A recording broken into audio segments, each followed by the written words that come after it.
Hi there, my name is Joan and I'm an instructor in the ACCN program. The following presentation is a review of sedatives and hypnotics for the ICU patient, and we'll review the information that you've already read in Module 2.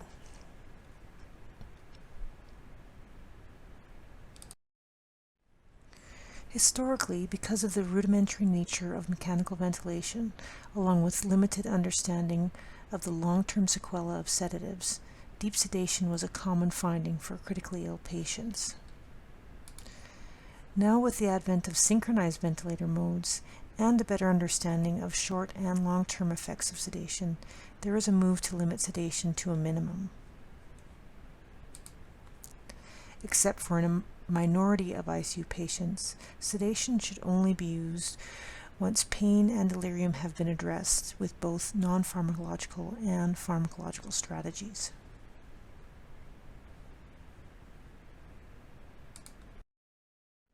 Our goals of sedation for the majority of critically ill patients is to first adequately treat pain and delirium. Please refer to your course documents for further information on pain and delirium assessment and treatment strategies. We should then apply validated tools to minimize sedation such that our patient is calm, lucid, pain-free, and able to participate with their care. Another important but often overlooked strategy is performing a daily sedation interruption, often called a sedation vacation, that allows the patient to be assessed without sedatives and has been shown to decrease length of stay, time requiring mechanical ventilation, and morbidity and mortality.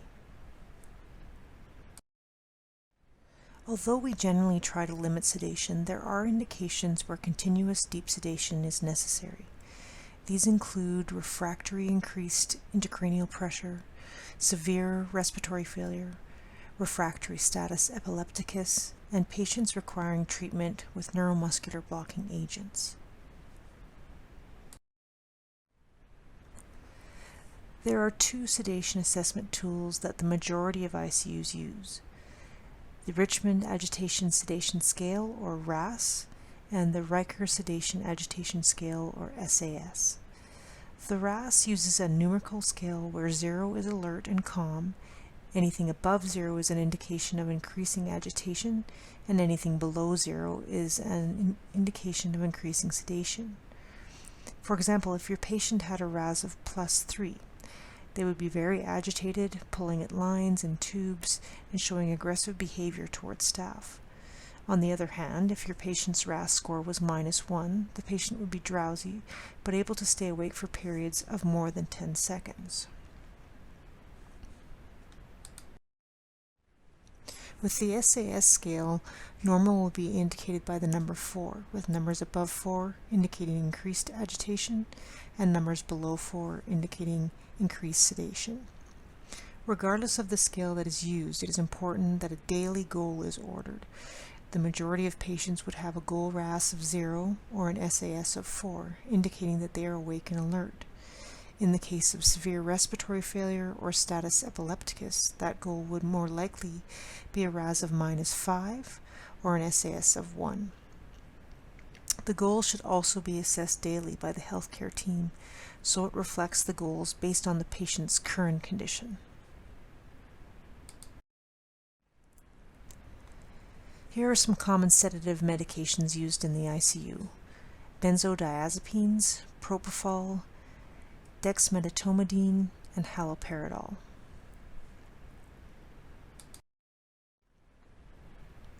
This chart gives an overview of the medications commonly used for sedation in the ICU. It looks at the mechanism of action, typical dose, pharmacokinetics, and adverse effects.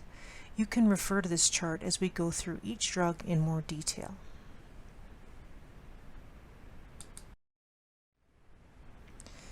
Benzodiazepines are often used in the critical care setting. They have amnesic properties that make them desirable in procedural situations such as intubation or surgery.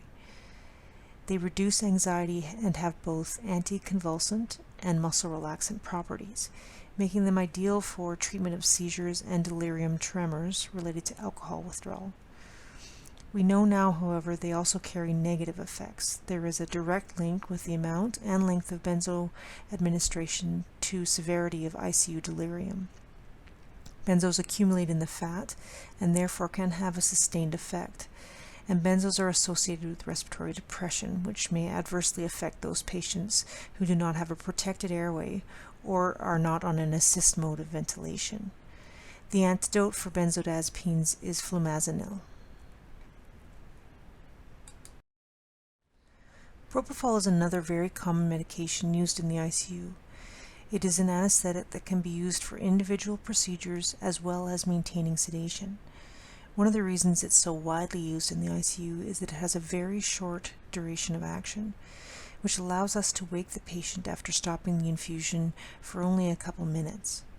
It is important to remember that propofol does not have analgesic properties, so if the patient is in pain, the patient should be treated with the appropriate analgesic. Some of the potential side effects include vasodilation leading to hypotension, negative inotropy leading to bradycardia, and hyperlipidemia.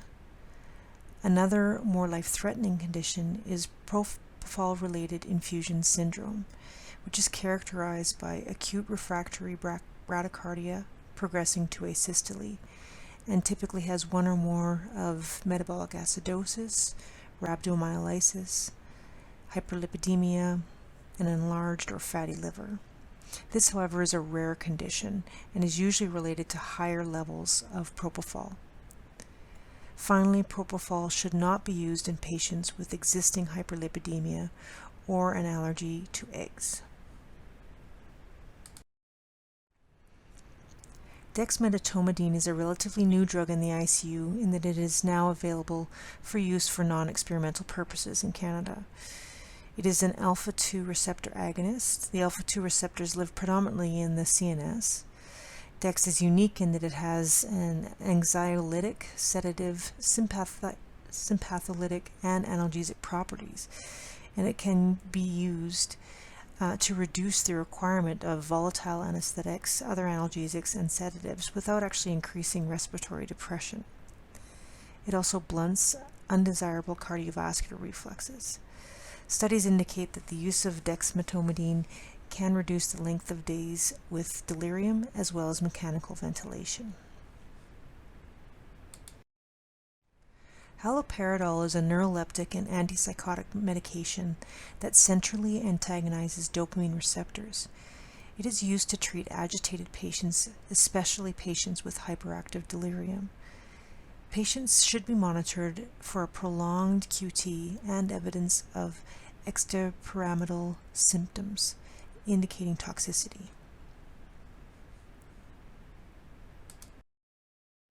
That concludes our discussion of sedatives and hypnotics. If you have any questions regarding the information in this presentation or any of the other related course materials, please contact your instructor.